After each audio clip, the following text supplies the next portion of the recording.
at the Midwest Clinic at the Make Music and Alfred Music booth with Vince Gassi. Hi, everyone. So, could you just tell us a little bit about your creative process, your compositional process? Well, I like to start a piece with an idea. A title really helps me. For example, one of my very first pieces with Alfred Publishing was called Tsunami. And so that was great because it brings forth really clear images. Sometimes I base a composition on a poem where it has a lot of very bold imagery. Sometimes it's just a musical idea, a rhythmic phrase, or a short motif that I can build on. So it's different, not always the same. And in terms of my process, I like to write daily. I think it's like working out at the gym. If you wanted to build your body, you wouldn't go to the gym just once and think that you've achieved your goal. You have to do it regularly. And the same with music composition. You have to do it on a regular basis so that your creativity muscles get strong. Yeah, that idea of creativity as a muscle is really interesting. And I know you've done a lot of clinics and blog posts and created a lot of content about that. What was kind of the process of developing that philosophy? Well, I just, people ask, well, did you study composition? And you can study composition. And teachers, I believe, I don't think anyone can teach you that. When I do my composition or my creativity workout seminars, I tell students that, your teachers can't teach you how to do that. I can't teach you how to do that, but you can learn it by doing creativity workouts, by listening actively to music. I'll give you an example. If you want to teach the concept of achieving a balance between repetition and variation, every composition, I think, and I don't think you could disprove this, but every composition that's ever been written, the composer has had to try to find that balance between repetition. Too much repetition, boring. Too much variation, there's nothing for the listener to, grab hold of. So you're finding that balance. Now, take Beethoven's Fifth Symphony, movement number 1. Those 4 notes, you would have a hard time counting just how often he repeated them. But he knows just when to change them, to vary them slightly or maybe a lot. And by listening to that actively and trying to figure out what he was doing, you can learn a lot about, achieving that balance between repetition and variation. That's not the only piece you should listen to, and it takes a lot of active listening. So that's an example of a creativity workout that you can do. It's very easy to do. Whenever you listen to any music, you can hear things. Listening for the contour of the melody. If I asked a group of students, how do you learn to create a melody that has a perfect musical shape? I don't think there's an answer for that. Yeah. But you can learn that by listening to a lot of different melodies, and you gain a sense of, you learn about that by listening. John Kakovas, who was a concert band composer, he was a Hollywood film composer, he talks about each one of us having an artistic self.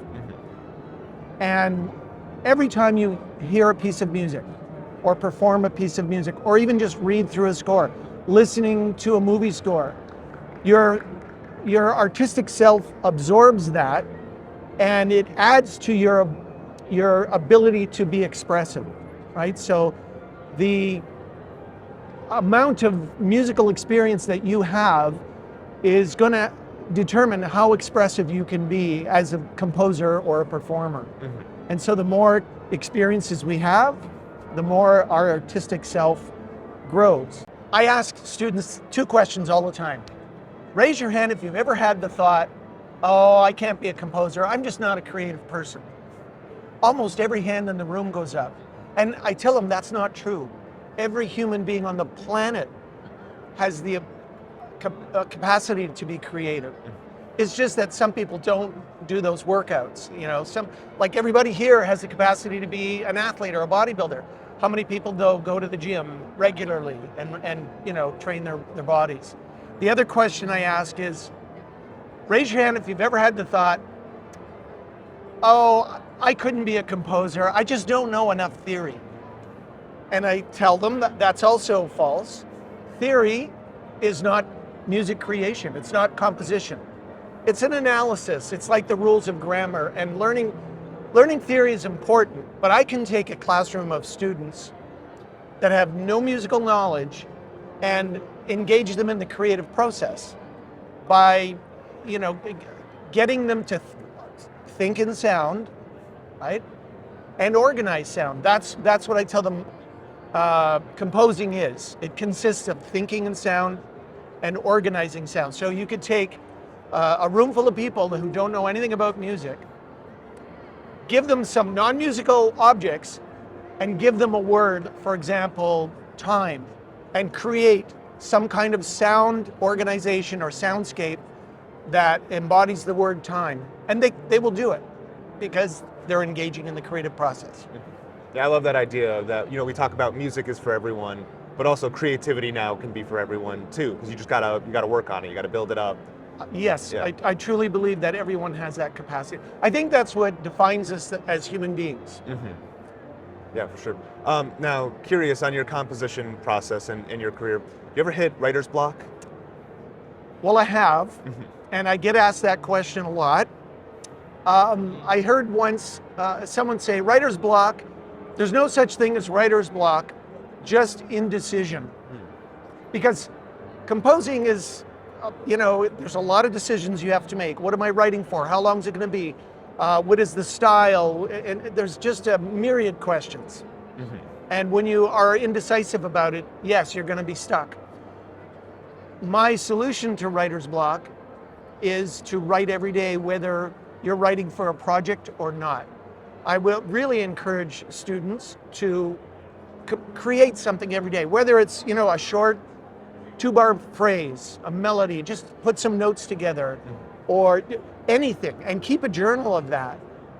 You know, famous writers do this all the time. They have a notebook and they have an idea, they write it down.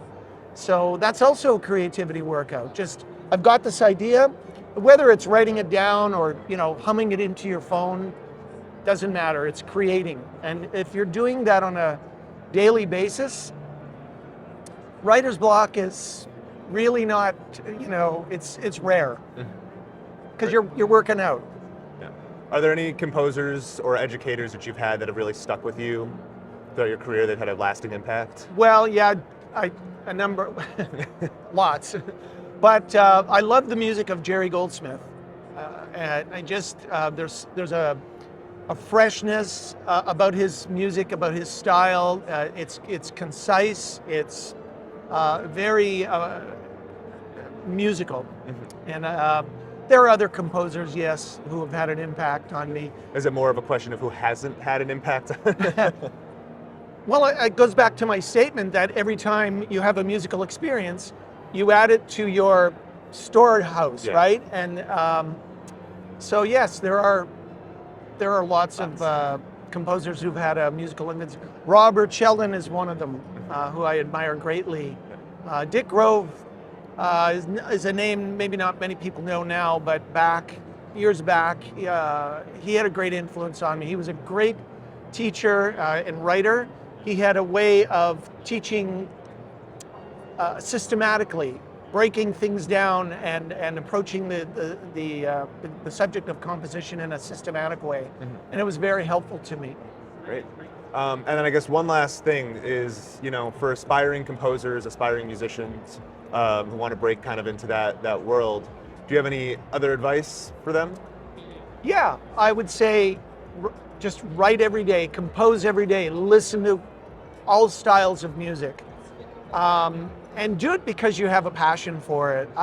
You know, when I was in high school, I started playing the trumpet in grade 9, and but I grew up in a musical family, and you know, my older siblings and my parents would play recordings of big bands and, you know, orchestral music.